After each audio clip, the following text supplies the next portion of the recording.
పాటలు డిఫరెంట్గా ఉంటాయి, ఒక పాటకు ఇంకో పాట సంబంధం లేదు, ఇలా చెప్తాను. కానీ ఇది promotional song, so we're going to release it now. Sir ఇందాక చెప్పినట్టుగా మేము సినిమా స్టార్ట్ చేసిన దగ్గర నుంచి టెక్నీషియన్స్ అందరూ మాకంటే ఎక్కువ కష్టపడ్డారండి. అంటే ఆయన 24 hours is on the film. So ఆయనతో పాటు ఆయన క్రూ కూడా మా యాక్టర్స్ కంటే చాలా కష్టపడ్డారు. And I been seeing post production ఎంత ఫాస్ట్గా జరుగుతుందని. So I congratulate all of them and I'm lucky that ఇంత మంచి టెక్నీషియన్స్ ఈ సినిమాకి పనిచేశారండి. ఐస్ క్రీమ్ July 11th థియేటర్స్లో మీరు అందరూ చూసి అక్కడ యూ విల్ స్క్రీమ్ అని మా ఆశ. Thank you. ఇది ఐస్ క్రీమ్ అనేది ఇప్పుడు ఒక అలా ఉంటుంది, సో కొంచెం వెరైటీగా ఉంటుందని ఒక ప్లెజెంట్గా వినటానికే ప్లెజెంట్గా అనిపించే సౌండ్ ఉంటే ఒక వెరైటీగా ఉంటుంది అనిపించి పెట్టాం. ఇది కాకుండా సినిమాలో ఐస్ క్రీమ్ ఎందుకు పెట్టామనేది దానికి డెఫినెట్గా ఒక సబ్జెక్ట్ కనెక్షన్ ఉంది. అది మీరు పిక్చర్ చూసినప్పుడు తెలుస్తుంది. ఈ సినిమా టైటిల్స్ కూడా చాలా కొత్త రకం టైటిల్స్, అంటే కొత్త రకం అంటే ఆర్ట్ వర్క్ అని చెప్పట్లేదు, ఆ టెక్నీషియన్స్ డెసిగ్నేషన్స్ అన్నీ మారిపోతాయి. అందుకని మాకు డిఓపి అంజీని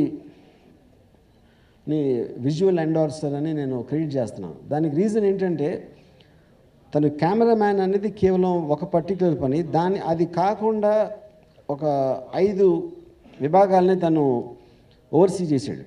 సో అందుకని కేవలం తన కెమెరామ్యాన్ అనటం అనేది తన పనితనాన్ని కించపరచడం ఆర్ ఇంకా తక్కువ చేయడం. నేను సినిమా షూటింగ్ చేస్తున్నప్పటికీ ఇప్పటికీ చాలా డిఫరెన్స్ ఉందండి. నేనే చూసి భయపడ్డాను, నా ఫుటేజ్లో నన్ను నేను చూసుకుని భయపడ్డాను. సో పక్కా మీరు భయపడతారు. So 11th July please go to the theatres, see the movie and tell us how it is. Thank you. ఈరోజు మా మిత్రుడు రామ్ సత్యనారాయణ సినిమాకు కూడా ఆయన డైరెక్ట్ చేయటం వల్ల ఈ విధంగా ఆయనకి నా మొదటి సినిమా తరపున కృతజ్ఞతలు చెప్పుకుంటాను. Thank you very much sir, thank you very much. And I wish ice cream, ఇంతకుముందే ఒకళ్ళు అడిగారు ఐస్ క్రీమ్ అని ఎందుకు పెట్టారు అని. సార్, ఐస్ క్రీమ్ అంటే చల్లదనం, వేడి కంటే చల్లదనం చాలా డేంజర్. వేడిని భరించవచ్చు, చల్లదనాన్ని భరించడం అంత ఈజీ కాదు. సో ఈ సినిమా అంత హారర్ అంటే ఇంకా మనని భయపడించే విష్ ఈ సినిమా పెద్ద సక్సెస్ అవ్వాలని కోరుకుంటూ మా మిత్రుడు రామ్ సత్యనారాయణకి ఇది ఒక టర్నింగ్ పాయింట్ అవ్వాలని ఆశిస్తూ సెలవు తీసుకుంటున్నాను. Thank you very much. పెద్ద ప్రాసెస్సా చిన్న ప్రాసెస్సా అని చెప్పేసి సో దాసరి నారాయణ దగ్గరికి వెళ్ళిపోయిందండి ఇది టోటల్గా. సో అంత పెద్ద వాళ్ళు కూడా డిస్కస్ చేస్తున్నారు ఈ సినిమా గురించి అండ్ మేము వాడిన ఈ సిస్టమ్ గురించి. సో ఈ సిస్టమ్ గురించి నేను మాట్లాడాలంటే అండి, ఈ సినిమా రిలీజ్ అయిన తర్వాత ఆడియన్స్కి తెలిసిపోతుంది, యాజ్ ఇట్ ఈస్గా అందరికి తెలిసిపోతుంది ఇది ఎలా ఉంటుంది, ఈ సినిమా ఎలా మేకింగ్ చేసాం అనేది. సో ఈ ఐస్ క్రీమ్ సినిమాకి డిఓపిగా పనిచేసాను, చాలా హ్యాపీగా ఫీల్ అవుతున్నానండి. అండ్ నాకు చాలా మంచి రికగ్నేషన్ కూడా వచ్చింది ఇంకా రిలీజ్కి బిఫోరే. రిలీజ్ అయిన తర్వాత ఇంకా నాకు మంచి పేరు వస్తుందని ఆశిస్తున్నాను.